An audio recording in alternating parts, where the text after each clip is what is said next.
বিজ্ঞানী তো আকাশ থেকে পড়েনি। তাহলে সেই অর্ধেক অংশকে শিক্ষিত করবার যে লড়াই বিদ্যাসাগরের প্রতিমূর্তি অথবা বিদ্যাসাগর জন্মজয়ন্তী যারা বিদ্যাসাগরের চর্চা করছেন, আজকে যারা বিদ্যাসাগরের ছবিতে মাল্যদান করছেন, বিদ্যাসাগরের কথা ভাবুন, বিদ্যাসাগরের প্রতিকৃতির সামনে সম্মিলিত হয়ে মানুষ হওয়ার চেষ্টা করি, মানুষ হওয়ার সংকল্প গ্রহণ করি। শিক্ষার আলো পৌঁছচ্ছে না সেই অংশকেও শিক্ষার এই আলোর মধ্যে নিয়ে আসা, তার জন্য নিজেদের সর্বস্ব প্রচেষ্টা করে বিদ্যাসাগরের এই আজীবনের সংগ্রাম, বিদ্যাসাগরের গোটা জীবনের সংগ্রাম। এবং বিদ্যাসাগর এই স্বপ্ন দেখেছিলেন যে তার যে স্বপ্নের ভারত, তার যে দেশ একদিন সত্যিকারের মাথা তুলে দাঁড়াবে, একদিন মানুষ মানুষ হয়ে গড়ে উঠবে, মানুষ মাথা উঁচু করে মানুষের পরিচয়ে বাঁচবে। তাই তৎকালীন যে অন্ধতা, কুসংস্কার, কুপমণ্ডুকতা, তা সেই তৎকালীন সমাজে দাঁড়িয়ে বিদ্যাসাগর বলছেন যে আমাদের উদ্ধার পাইতে বহু বিলম্ব আছে।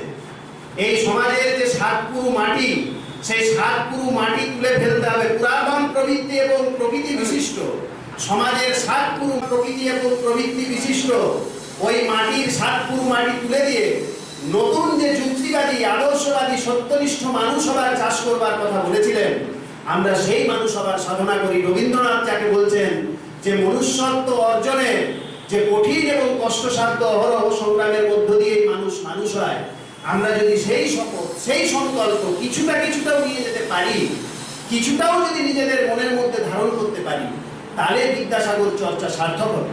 অন্যথায় কিন্তু বিদ্যাসাগর চর্চার এই অনুষ্ঠানগুলোর কোনো মানে থাকবে না।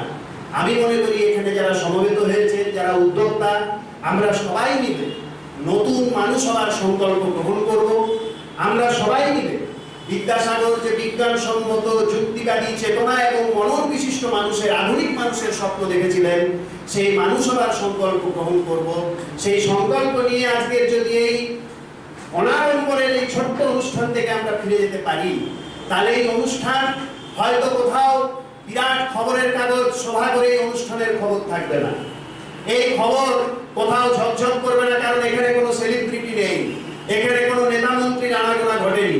কিন্তু এখান থেকে যদি আমরা এই স্বপ্ন নিয়ে ফিরে যাই যে নিজের মনে সত্যকে মূল্য দেব, নিজের জীবনে সত্যকে মূল্য দেব, এবং বিদ্যাসাগরের মতন যে লড়াই, সেই লড়াই আমরা নিজেরা কিছুটা গ্রহণ করব এবং আমাদের পারিপার্শ্বিক আত্মীয় স্বজন, বন্ধু বান্ধব, ভাই বোনেদের মধ্যে সেই সত্যনিষ্ঠার লড়াই ছড়িয়ে দেব, তাহলে এই অনুষ্ঠান সার্থক শুধু হবে না, এই অনুষ্ঠান এই মাটিতে ইতিহাসেরও জন্ম দিতে পারে।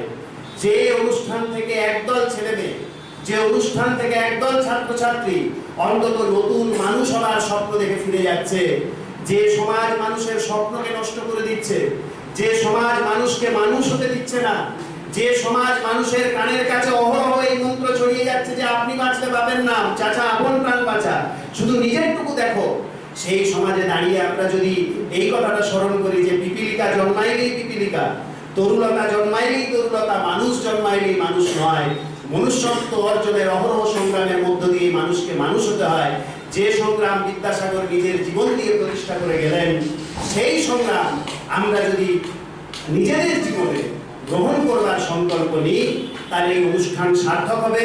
এবং আমার প্রত্যয় রয়েছে যে আজকের এই অনুষ্ঠানের যারা উদ্যোক্তা, তারা এই এলাকা, এযাবৎ এলাকার যে সমস্ত ছাত্রছাত্রীদের মধ্যে বিদ্যাসাগর, ক্ষুদিরাম, ভগৎ সিং, বিনয় বাদল, দীনেশ, মাস্টারদা সহ সমস্ত বড় মানুষদের জীবনের কথা নিয়ে যাচ্ছেন, তার এই সামাজিক আন্দোলনে অগ্রণী ভূমিকা নেবেন, এই কথা রেখে প্রকৃতি এবং প্রবৃত্তি বিশিষ্ট ওই মাটির সাতপুরু মাটি তুলে দিয়ে নতুন যে যুক্তিবাদী, আদর্শবাদী, সত্যনিষ্ঠ মানুষ হবার চাষ করবার কথা বলেছিলেন, আমরা সেই মানুষ হবার সাধনা করি। রবীন্দ্রনাথ যাকে বলছেন যে মনুষ্যত্ব অর্জনে যে কঠিন এবং কষ্টসাধ্য অহরহ সংগ্রামের মধ্য দিয়ে মানুষ মানুষ হয়, আমরা যদি সেই শপথ, সেই সংকল্প কিছুটাও নিয়ে যেতে পারি, কিছুটাও যদি নিজেদের মনের মধ্যে ধারণ করতে পারি, তাহলে বিদ্যাসাগর চর্চা সার্থক হবে।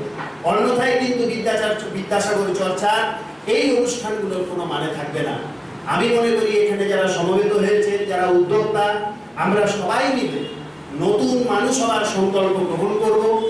আমরা সবাই মিলে বিদ্যাসাগর যে বিজ্ঞানসম্মত যুক্তিবাদী চেতনা এবং মনন বিশিষ্ট মানুষের, আধুনিক মানুষের স্বপ্ন দেখেছিলেন, সেই মানুষ হবার সংকল্প গ্রহণ করব।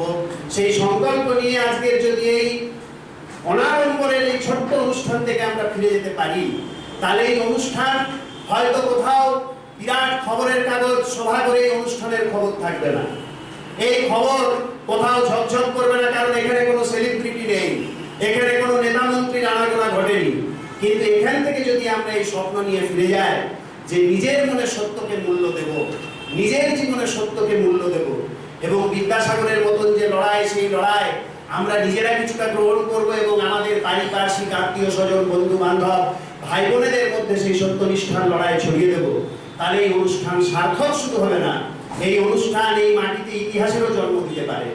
যে অনুষ্ঠান থেকে একদল ছেলেমেয়ে, যে অনুষ্ঠান থেকে একদল ছাত্রছাত্রী অন্তত নতুন মানুষ হওয়ার স্বপ্ন দেখে ফিরে যাচ্ছে, যে সমাজ মানুষের স্বপ্নকে নষ্ট করে দিচ্ছে, যে সমাজ মানুষকে মানুষ হতে দিচ্ছে না, যে সমাজ মানুষের কানের কাছে অহরহ এই মন্ত্র ছড়িয়ে যাচ্ছে যে আপনি বাঁচলে পাবেন না, চাচা আপন প্রাণ বাঁচা, শুধু নিজেরটুকু দেখো, সেই সমাজে দাঁড়িয়ে আমরা যদি এই কথাটা স্মরণ করি যে পিপীলিকা জন্মাইলেই পিপীলিকা, তরুলতা জন্মাইলেই তরুলতা, মানুষ জন্মাইলেই মানুষ নয়, মনুষ্যত্ব অর্জনের অহরহ সংগ্রামের মধ্য দিয়ে মানুষকে মানুষ হতে হয়, যে সংগ্রাম বিদ্যাসাগর নিজের জীবন দিয়ে প্রতিষ্ঠা করে গেলেন, সেই সংগ্রাম আমরা যদি নিজেদের জীবনে গ্রহণ করবার সংকল্প নিই, তাহলে এই অনুষ্ঠান সার্থক হবে। এবং আমার প্রত্যয় রয়েছে যে আজকের এই অনুষ্ঠানের যারা উদ্যোক্তা, তারা এই এলাকা, এ যাবৎ এলাকার যে সমস্ত ছাত্রছাত্রীদের মধ্যে বিদ্যাসাগর, ক্ষুদিরাম, ভগৎ সিং, বিনয় বাদল, দীনেশ মাস্টারদা সহ সমস্ত বড় মানুষদের জীবনের কথা নিয়ে যাচ্ছেন, তার এই সামাজিক আন্দোলনে অগ্রণী ভূমিকা নেবেন, এই কথা রেখে করছি। বিদ্যাসাগরকে আমি আমার অন্তরের অন্তঃস্থল থেকে শ্রদ্ধা জানাই। নমস্কার।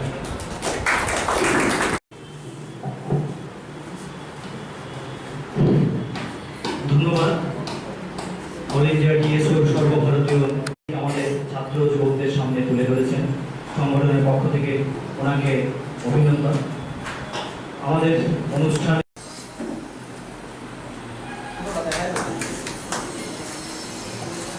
দ্বিতীয় স্থানাধিকারী ইন্ডিয়া ডেমোক্রেটিক স্টুডেন্ট অর্গানাইজেশন এর সর্বভারতীয় সাধারণ সম্পাদক শ্রদ্ধেয় স্বরূপ ঘোষ মহাশয়।